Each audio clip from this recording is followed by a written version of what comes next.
Hello बच्चों, let's read this question. The question says all algae have two photosynthetic pigments in common.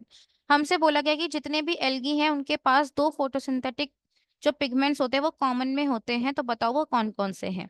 तो यहाँ पर जो हमारा की कॉन्सेप्ट यूज होगा that is pigmentation in algae. क्या यूज होगा कॉन्सेप्ट? पिगमेंटेशन इन एल्गी। अब ध्यान से सुनना, जो हमारा डिवीजन एल्गी होता है, ठीक है, उस एल्गी डिवीजन में हमारे पास तीन क्लासेस आती है। कितनी क्लासेस आती है? तीन क्लासेस आती है। ध्यान से सुनिएगा। वो तीन क्लासेस के जो कॉमन नेम्स है वो डिपेंड करते हैं कि उनके अंदर किस तरह का जो मेजर पिगमेंट है वो प्रेजेंट होता है। तो यहाँ पर हम बात करते हैं धीरे धीरे उन तीनों क्लासेस की। तीन क्लासेस जो है एल्गी की, सबसे पहले हमारे पास आता है ब्राउन एल्गी। क्या आता है? ब्राउन एल्गी, जिसको हम फेयोफाइसिए के नाम से भी जानते हैं। किस नाम से भी जानते हैं? फेयोफाइसिए। ठीक है। सेकंड हमारे पास होती है रेड एल्गी। कौन सी algae? Red algae. Red algae इसका कॉमन नेम है और एक्चुअल में इसका नाम क्या होता है? रोडोफाइसिए। क्या नाम होता है? रोडोफाइसिए। इसके अलावा जो हमारे पास थर्ड तरह की जो थर्ड क्लास है हमारे पास एल्गी की, वो कौन सी है? ग्रीन एल्गी की। और उस ग्रीन एल्गी का जो एक्चुअल नेम होता है वो होता है क्लोरोफाइसिए। क्या होता है? क्लोरोफाइसिए। अब देखो, वन बाय वन हम सारे जो एल्गी हैं उनके अंदर किस तरह का पिगमेंट होता है उसको डिस्कस करते हैं। जब हम बात करते हैं ब्राउन एल्गी की, तो ब्राउन एल्गी के पास क्लोरोफिल ए होता है, क्लोरोफिल सी होता है और फ्यूकोजेंथिन नाम का पिगमेंट होता है।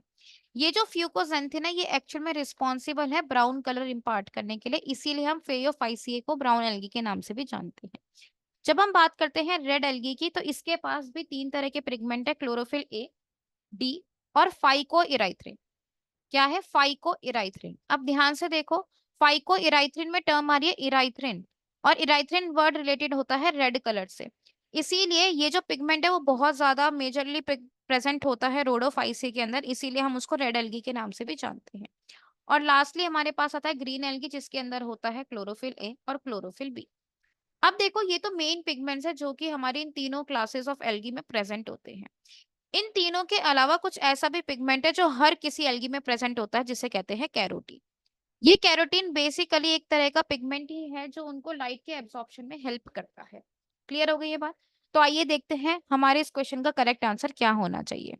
वो उसने पूछा था कि ऐसा कौन सा फोटोसिंथेटिक पिगमेंट है जो कॉमन हो हर किसी एल्गी में। तो वो कह रहा है फर्स्ट ऑप्शन में chlorophyll A and chlorophyll B. नहीं, जो क्लोरोफिल ए है वो तो तीनों में प्रेजेंट है, बट जो क्लोरोफिल बी होता है वो सिर्फ और सिर्फ किसमें? ग्रीन एल्गी में प्रेजेंट है। इसीलिए ये हमारा करेक्ट ऑप्शन जो है वो नहीं हो सकता। जब हम बात करते हैं किसकी? जब हम बात करते हैं हमारे सेकंड ऑप्शन की, तो हम सेकंड ऑप्शन में क्या देखते हैं? वो कह रहा है क्लोरोफिल बी एंड कैरोटीन्स। तो भाई देखो, chlorophyll chlorophyll B and carotenes भी नहीं हो सकता, क्योंकि अगेन वही बात है कि जो क्लोरोफिल बी है वो सिर्फ और सिर्फ ग्रीन एल्गी में प्रेजेंट है, तो ये ऑप्शन भी हमारा हो जाएगा रॉन्ग। थर्ड वो हमें कह रहा है chlorophyll A and carotenes. Yes, ये आंसर हमारा ठीक है, क्योंकि आप देख सकते हो ब्राउन एल्गी, रेड एल्गी और ग्रीन एल्गी तीनों में ही क्लोरोफिल ए जो है वो प्रेजेंट है, और कैरोटीन मैंने बताया वो एक कॉमन है ऐसा पिगमेंट जो कि तीनों एल्गी में प्रेजेंट होता है, तो ये हमारा करेक्ट ऑप्शन है। लास्टली भी है फाइकोबिलेंस एंड कैरोटीन्स। नहीं, ये भी नहीं होता। तो इस क्वेश्चन का जो हमारे पास करेक्ट आंसर आता है that is option C. I hope you understood it well. Best of luck.